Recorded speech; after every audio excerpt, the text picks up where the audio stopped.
You guys are crazy! You're an animal! Get a job!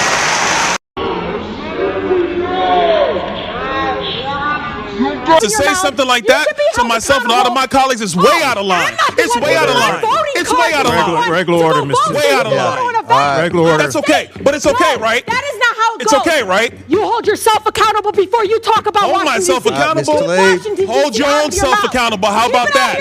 Hold your own self accountable. How about that?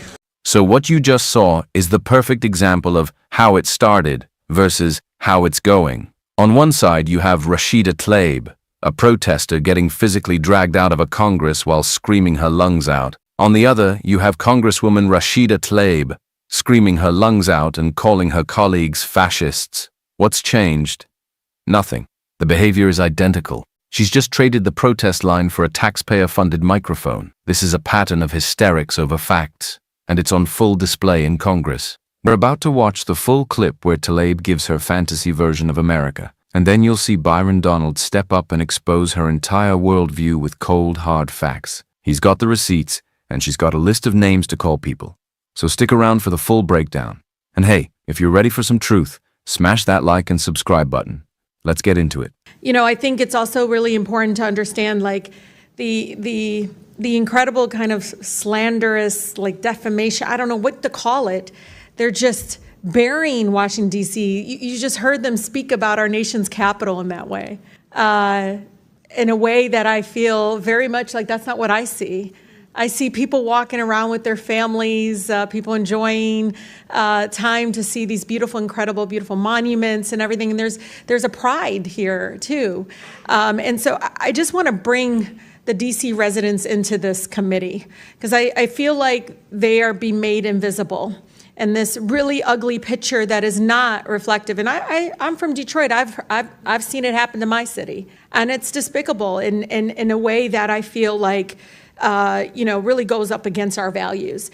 You know, one of the things that I know in every abuse of power that we let President Trump and the administration get away with in D.C., it will be replicated. It will be expanded across the country, and it is going to tear apart our communities. You know, Mr. Jackson, I talked to you about a little bit about this, but I think it's important to understand that we do have a mental health crisis, that we have a housing crisis, affordability crisis. Can you police any of those away? No. You can't police away homelessness. And the way they talk about our homeless neighbors is no wonder there's violence increasing towards homeless neighbors. I see it already, the brutality of it. When we see housing costs go up, when we see, again, the lack or dismissiveness of the mental health crisis that we continue to grow. And it's not just this administration, and the previous administrations as well. No one has moved with the urgency that is needed.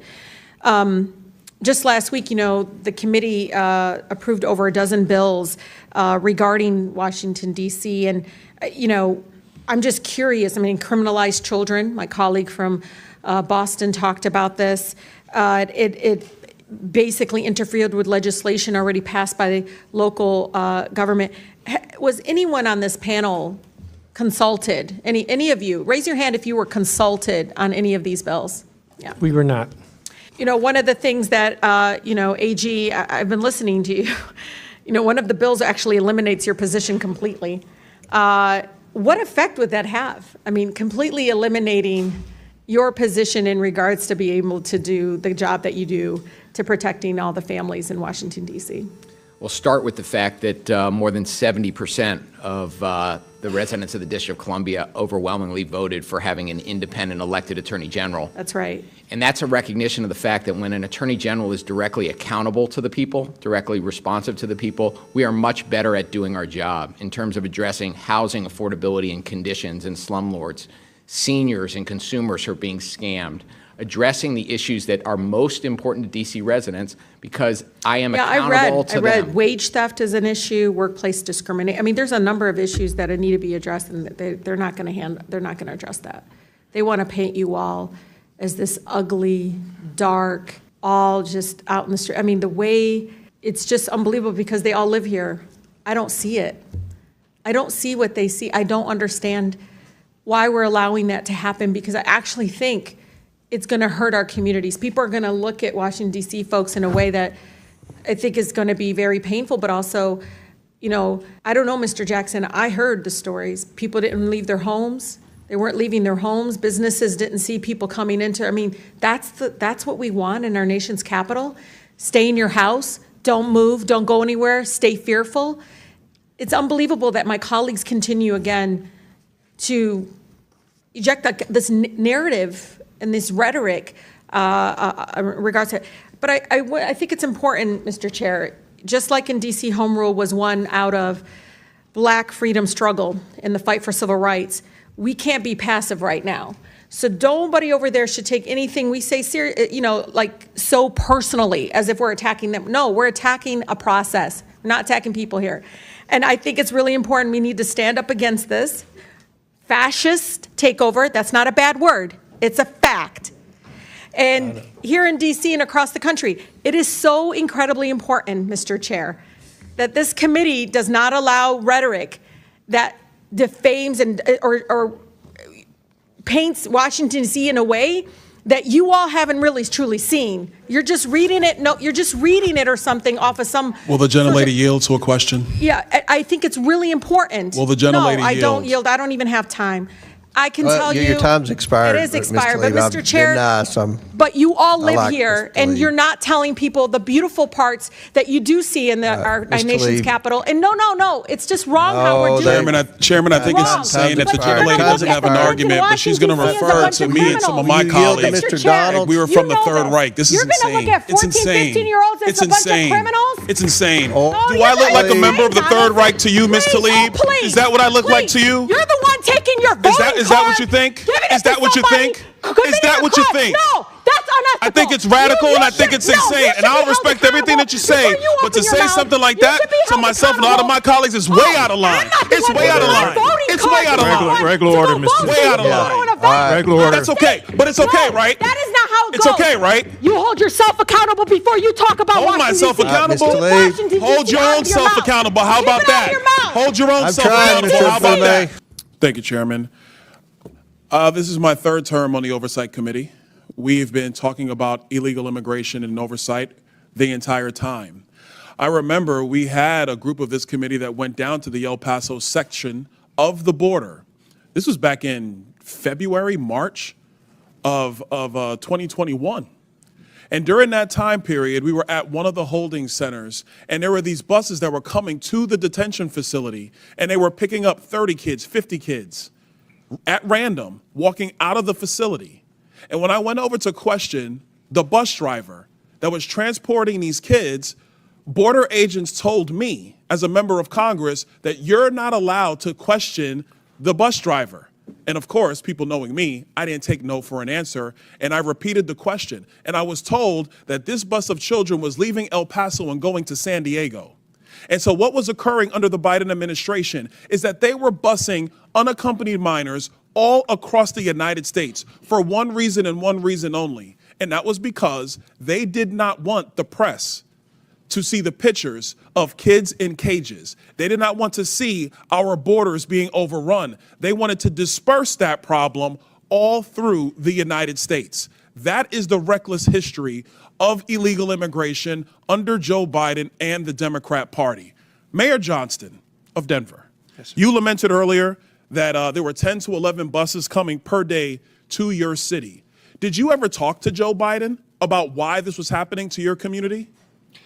Thank you, Congressman. I both reached out to Governor Abbott from Texas. He didn't respond, and I did. Why would you reach out to Governor Abbott of Texas when it is Joe Biden, the former commander-in-chief, that opened up our borders? Why didn't you talk to him? Well, our buses directly were being sent from Governor Abbott in Texas, so that was why we reached out to say we're happy to collaborate on a coordinated entry system. We understand no one state or no one city should bear the entire brunt of this, but let's collaborate. But I did. So I'm glad you said that, because that brings me to my next point.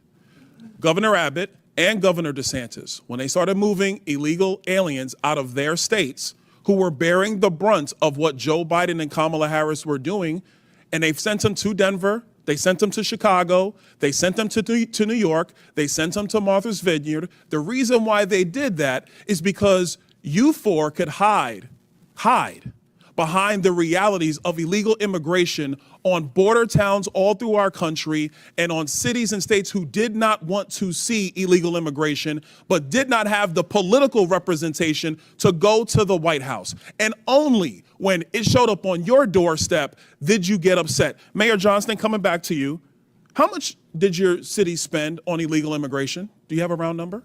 Over the last couple of years on all newcomers, whatever their status was, it's around $79 million since 2022. $79 million. Mayor Johnson, Chicago. How much has the city of Chicago spent on illegal immigration?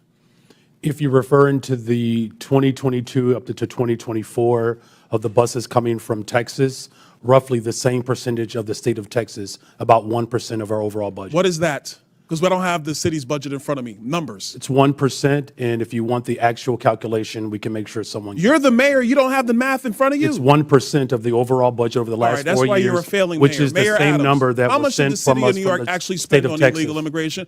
Mayor Johnson, I already asked you. You don't have a hard number, and if you don't have a hard number, you're not running your city well. Mayor Adams, how much did the city of New York actually spend on illegal immigration? $6.9 billion of taxpayers' dollars. $6.9 billion of taxpayer money on a problem that was fostered on the American people. Mayor Wu, in the city of Boston, how much did you spend? We don't ask about immigration status and delivering city You don't services, ask so about we how don't much have money that the city number. of Boston has spent on illegal immigration? We Are you don't out of your distinguish mind? between immigration status. Do you as manage part your of our budget city or not, policies. Mayor Wu? That is how we keep Mayor our city Wu, do safe. you manage we your have budget or the not? numbers to prove it. I manage my budget. I have a AAA bond rating dating back 10 years. So for to the city of Boston, budget. just understand that your mayor does not care how much of your resources she has spent on people who are not citizens The city of of Boston the city of is Boston. sick of having I'm reclaiming people my outside time. Boston Mr. telling Bear, us what Mr. we Bear, I have a need. question for you because I understand Cato's perspective when it comes to illegal immigration. I understand that the Cato Institute for a long time has had a standard of actually having open immigration into the United States. Generally speaking, I don't want to get into specifics. We support legal immigration. We want immigration to be legal. So let me ask you this question, because one of the great libertarians of the modern era, Milton Friedman, famously said, you can either have open borders or a welfare state, but you have to choose. Mr. Beer, what do you choose?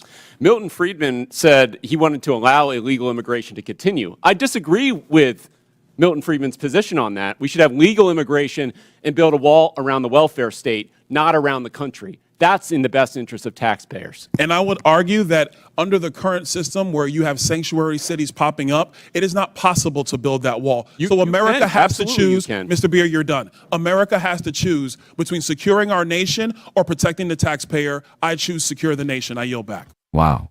Just wow. The difference between a real leader asking real questions and a professional activist is on full display right there. So what did we just witness?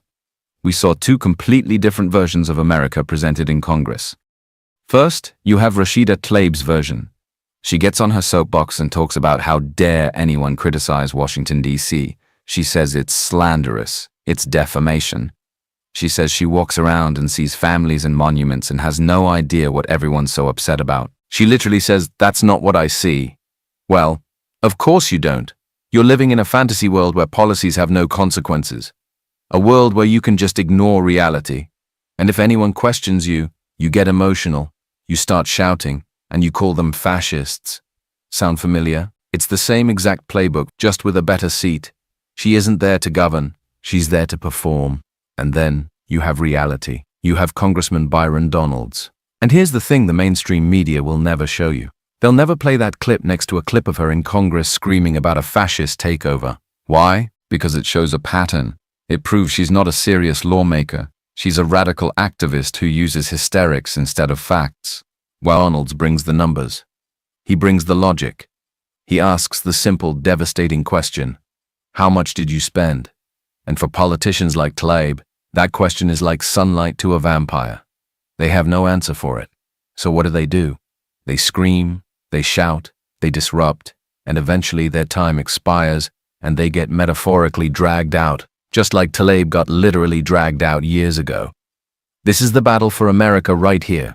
It's the people like Bryon Donalds who are fighting for fiscal sanity, for border security, and for the American taxpayer, against people like Rashida Tlaib who are only fighting for their radical ideology, no matter the cost to you.